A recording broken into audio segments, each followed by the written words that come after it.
हमने संसार में जिनको अपना आश्रय मानकर जीवन साथी के रूप में वर्ण किया और जीवन समर्पित कर दिया, उन्होंने ही जब हमें ठुकरा दिया और जीवन की मझधार में बिल्कुल अकेला छोड़ दिया, इतना सब होने पर भी उनके प्रति अति मोह आसक्ति खत्म होकर सिर्फ और सिर्फ श्री जी के चरणों में कैसे लगे। एक बार मार्कंडेय जी के आश्रम के पास सूरथ नाम का एक वैश्य और एक राजा दोनों आपस में मिले। तो राजा से पूछा, आप जंगल में यहाँ कैसे? कहा, मेरा राज्य छिन गया है, पर मैं वही राज सिंहासन, वही राजमहल, वही रानियां, हमारा चिंतन नहीं जा रहा। मुझे राज्य मिले इस बात के लिए तो मैं दुखी नहीं, पर मैं अपने परिवार को नहीं छोड़ सकता। और रोने लगा। फिर पूछा, आप क्यों इधर जंगल में? तो उनका, मेरे बेटे ने मुझे पीट के निकाल दिया, सारी संपत्ति छीन ली और मेरा मन उसी के लिए तड़प रहा है। वो भले मुझे पीटे, पर मैं अपने बेटे, बहू, परिवार को नहीं छोड़ सकता। बोले, तो बड़ी विचित्र हम दोनों की दशा है कि वो हमें छोड़ रहे हैं, हमें ठुकरा रहे हैं और हम उनके लिए रो रहे हैं, ये क्या है? तो राजा ने कहा, पास में मार्कंडेय जी का आश्रम है, हम लोग उन महापुरुष के पास चलते हैं और अपना निवेदन करते हैं। तो जाके प्रणाम किया और अपनी बात दोनों ने रखी। तो मार्कंडेय जी ने कहा, ये भगवती माया का प्रभाव है। अगर भगवान की ऐसी प्रचंड माया ना हो तो सब परमानंद में मगन हो जाए। ये माया है, वो हमें धोखा दे, वो हमें ठुकराए, पर हमारा मोह, हमारी ममता उससे बिलग नहीं होती है। अब उससे हटने का एक ही उपाय है, साधन को हरिभजन है, कै सत्संग सहाय। अगर हम सत्संग सुने तो सुनते सुनते बुद्धि पवित्र हो जाती है और फिर निश्चय होने लगता है। आप जिनके लिए रो रहे हैं, जिनकी बुद्धि पावन हुई, उन्होंने तिरस्कार पूर्वक छोड़ दिया। रत्नावती जी, भक्तमाल में चरित्र है, पढ़ लीजिए। रत्नावती जी पूरे रानी के जैसे सुख होते हैं वैसे ही रानी थी, वैसे ही सुख में मगन थी। कोई हरि भक्ति, कोई भजन, कुछ नहीं। और राजा भी अत्यंत प्यार करते थे, पर दासी वो वृंदावन आती थी और संतों का संग करती थी, सत्संग। तो उसके हृदय में गोविंद के चरणों में प्रीति उत्पन्न हो गई। वो रानी के कभी पैर दबा रही होती तो एकदम बोल पड़ती, हा कुंज बिहारी, हा गोविंद।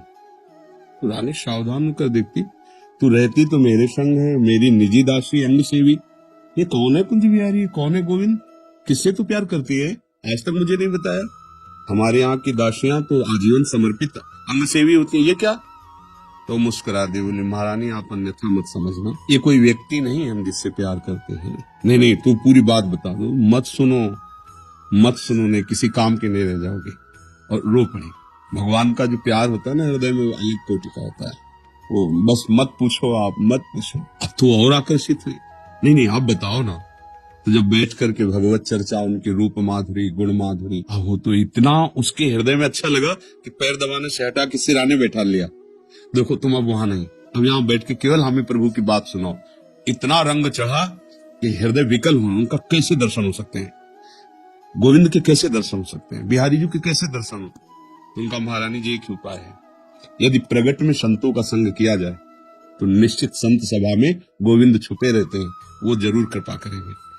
तो रानियों कहीं जा तो सकती नहीं, तुम ऐसा करो, बगल में एक भवन तैयार करवाओ संत सेवा के लिए, और संतों को बुलाओ और हम स्वयं बनाएंगे, संतों को पवाएंगे, उनके श्रीमुख से भगवत चर्चा सुनेंगे।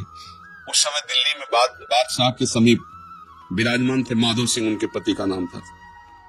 अब रानी का हुक्म, महल के निर्माण हुआ, पास में संतों को खिड़की से हो दर्शन करती, फिर सुंदर भोग पधराती, जाके सब संतों को पवाती। ये जब सूचना पहुंची राजा को, बिना हमारे आदेश के संत निवास बन जाना, संतों के बीच में, रानी को ऐसे कोई सहज थोड़ी देख सकता, जाना सब हुक्म कर दिया। बिल्कुल नहीं, संतों के समीप जाना बंद, ऐसा बिल्कुल, क्योंकि एक राज मर्यादा होती है ना। और कुछ कठोर शब्द कहे। तुरंत नाई को बुलाया, अपना मुंडन कराया और संतों के बीच में बैठ गई। बोले, आज से राज अन्न का त्याग। अगर मैं कहीं रानी हूं, कहीं भी किसी भी अंग में, मैं उसे रानी नहीं रहने दूंगी जो मुझे संत और गोविंद से दूर कर दे, कदापि। ये जब सूचना पहुंची को तो मुड़ मुड़ा के बैठ गई। सोचा ये तो मतलब भारी का भारी अपमान, इससे ज्यादा क्या हो सकता है? अगर मैं मारता हूं तो प्रजा विरोध में हो जाएगी, इसलिए इसको मारना तो है। बोले, एक जंगली सिंह लाओ और छोड़ दो, तो संतों को, रानी को, सबको मार डालेगा। ऐसा ही किया गया।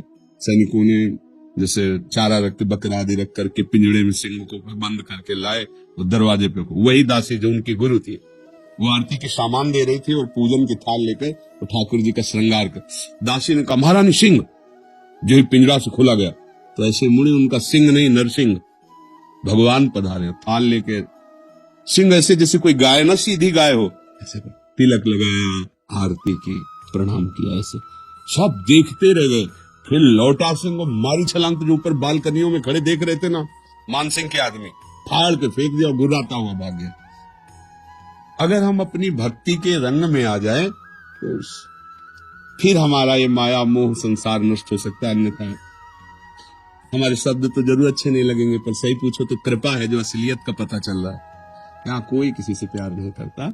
अपने सुख स्वार्थ की जब तक पूर्ति लगती है, हमारा मन जब तक राजी है, तब तक हमें आपको प्यारे कहते हैं, अपना प्यारा बना लेते हैं।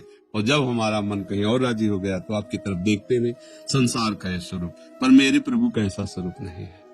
सबरी मैया कोई ऐसा थोड़े बहुत रूप ऊंचे कुल की, ऐसा नहीं था। सबर जंगली जातियों में आती है उनमें, लेकिन भगवान की भक्ति से बड़े बड़े ब्रह्म ऋषियों के आश्रम में भगवान नहीं गए, सबरी माता के। भगवान ये सब संसार यही सब देखता है, तुम्हारा रूप, तुम्हारा गुण, उसके काम लायक हो कि नहीं हो। अगर स्वार्थ की पूर्ति लायक नहीं हो तो कोई भी हो, हट जाओ या मार डालेगा। संसार का स्वरूप है, कोई न कोई नाटक करके तुम्हें नष्ट कर देगा संसार। लेकिन हमारे भगवान कैसे भी नीच, पतित, अवगुणी, कुरूप, बिल्कुल मूर्ख कैसा भी हो, भगवान उसे अपनी गोद में ले लेते हैं। तो एक ही उपाय है, भगवान के चरणों का आश्रय लेना, वही परम पति है। देखो मीरा जी ठसक से कहती है, मेरे तो गिरधर गोपाल दूसरा न कोई। और ये कभी धोखेबाज नहीं है, कभी धोखा नहीं। हम सही कहते हैं। अगर हमें जैसे बचपन से लगे रहे ना, हमें बात समझ में नहीं आती ना, तो हमें जरूर माइक से कहते हैं कि भाई देखो, भक्ति करना ठीक है, पुण्य है, मंगल है, लेकिन हम अपनी छाती की बात कहते हैं। अभी तक कमी हमारी, कृपा उनकी डुबो रही है।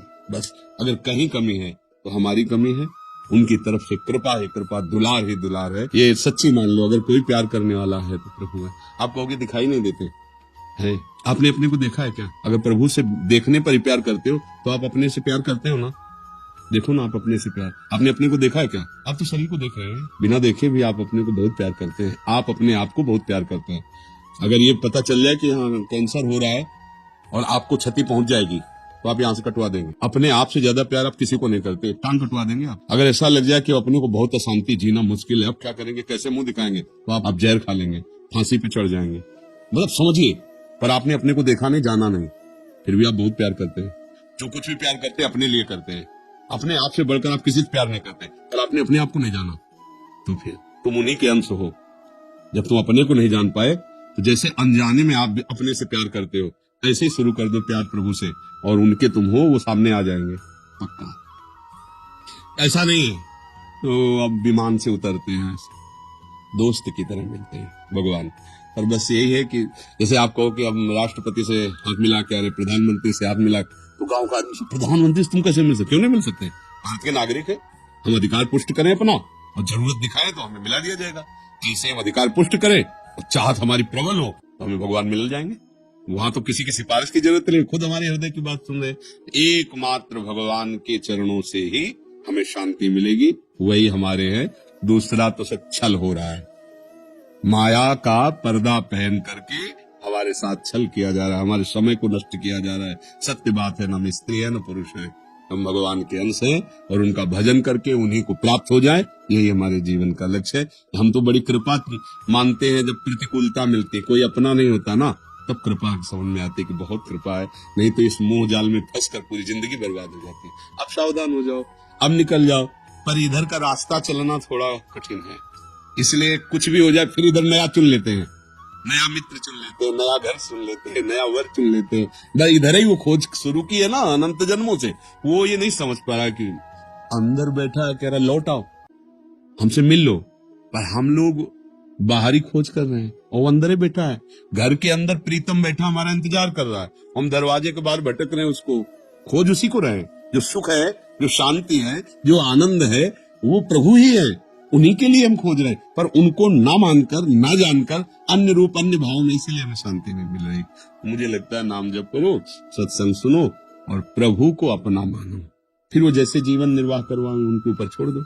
वो चाहेंगे पति रूप में मिल जाएंगे, मित्र रूप में मिल जाएंगे, वो जो चाहे, जैसे चाहे, पर अपना जीवन का भार उनको दे दे।